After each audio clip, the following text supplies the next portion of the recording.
to smoke weed for the rest of my life. You can find me posting on my post, talking on the pipe. Alright, what's up YouTube? Doing the AC install, MrCool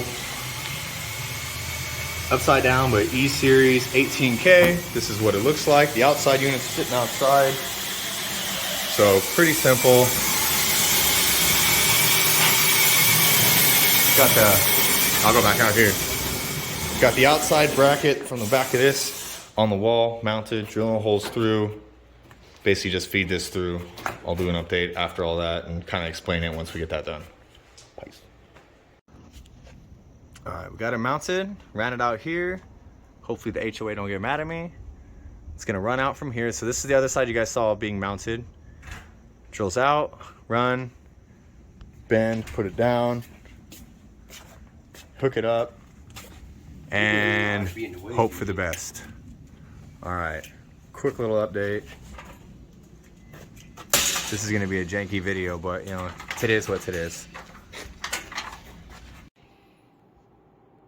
All right, YouTube, so back. I know the first two clips were really hit or miss. I was gonna record more of the mini split install, but it was just a lot of hands-on, obviously, so I couldn't set the phone down, or you know, pick the phone up, I mean, and record. So that's done, this is in. Ignore the tape, I forgot to remove it. I'm actually running my runoff. Hopefully the echo's not too bad in here. Let me crack the door actually, that'll probably help. It's pretty empty. So this is my condensation line.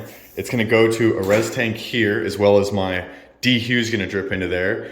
And I am going to filter that water to use as my RO water, because that's basically distilled water, but it runs across the metal coilings, and just in case there's any like heavy metals that may get in there from that, I can then filter it out.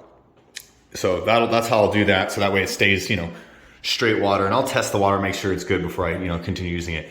The fan looks weird that it's underneath here, and I almost kept it here, but since this just goes up and down and not left and right, I figured having a fan here to evenly distribute the air, cool air, warm air, whatever it is, would be best. And I can always move it, so I left that there. I'll probably put another fan up high right here in case I ever need to just move air that's up top.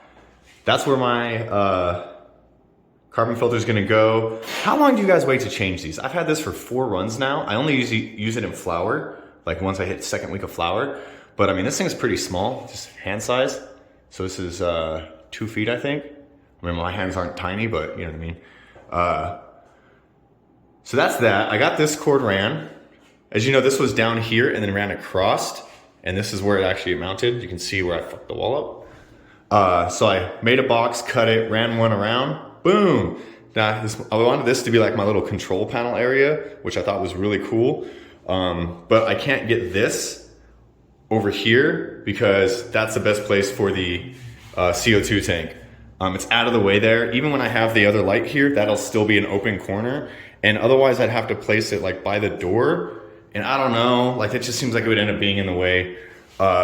This is not safety right now. I'm gonna put a chain or something to hold this up, right? You can't have it not mounted. It's not safe, because if that falls over, it is under pressure.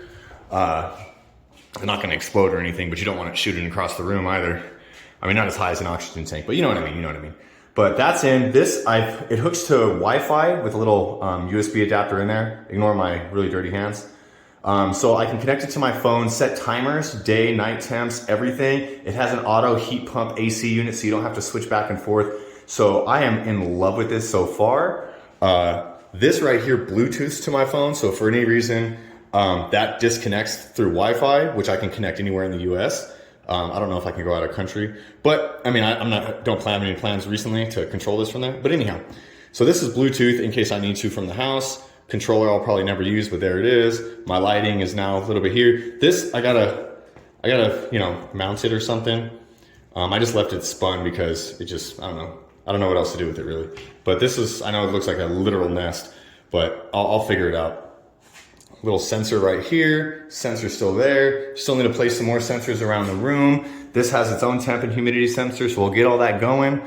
I need to mix up my 20% cocoa perlite, 20% perlite, 80% cocoa. So I need to get to mixing, because I need to get some 5 gallons or 7-gallon things going so I can get my trays in here, which I got my other tray. I just need to put some wheels on it.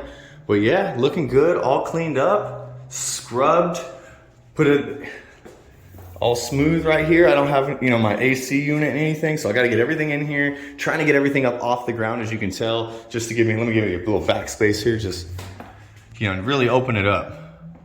Give me a lot of ground space to work because I'm gonna have that res tank, the overall res tank. I'm gonna use the trash can, I think, that I had because it's 55 gallons and see how that works. If that's too much ground space, because it is kind of big, I'll just buy one that's like a tall tubes. And those will be less ground space, but we'll see what happens. I don't know how much it'll fill up. And then I have a little, it's a Pro Grow, I think, but it's one of those collapsible water tanks. So I have that as well. That's gonna be, I think I'm gonna get another one because I'll see how it works when I start filling it up, but I wanna have one for each tray since I'm gonna be running Mills versus Athena and see how it goes. Boom, boom. Just got the new light put in because if you guys remember, it was all busted. So right there was all cracked open. So new light put in because this got damaged in transit. As you know, I only had one and this showed up like 3 weeks into having this. But I, shout out to Mammoth, by the way. I mentioned that I just in an Instagram post that I messed it up. And they're like, hey, we'll hook you up with one, because you've been buying stuff from us. I'm like, wow, thanks. So great customer service. Kudos. I don't think they have sponsorships or anything like that. Otherwise, I'd reach out and see if I can get sponsored, which would be badass. But it is what it is. I'm going to get back to work, guys. I don't know if this video will get a lot of views just because it's not exactly fun. But, just to kind of give you an idea of how I'm doing things. I don't design rooms or do construction. I actually work, behind a desk for a living for a day job. So this is all like, YouTube learned. So it might not be the best. I tried to do as close to code as I could. I don't really know that much. So feel free to critique it. Any ideas? I mean, I can do a little changing. This is just hanging down, by the way, because this, my CO2 monitor, I think what I'm gonna do is run it up and then over and then just hang, right here in the middle of the room, somewhere right here, and then a way that I can raise it and lower it to kind of adjust to the height of the canopy and to be in the center of the room, so that way I'll get a very accurate CO2 reading. So I might do that. But that's it, I'll end it here. I got a lot, some more work to do. This has all been bleached, sanitized and everything. Echoing here because it's empty, but I wanna go ahead and get this filled. I'll do a check-in when I get, when I put my stuff in for veg. So I still gotta veg it out and put the tents in. So I'll end it here. You guys will see later on. And peace out, guys. Happy growing and stay tuned, man. See some people gave in, but I ain't giving up the spot. I'm gonna smoke weed for the rest of my life.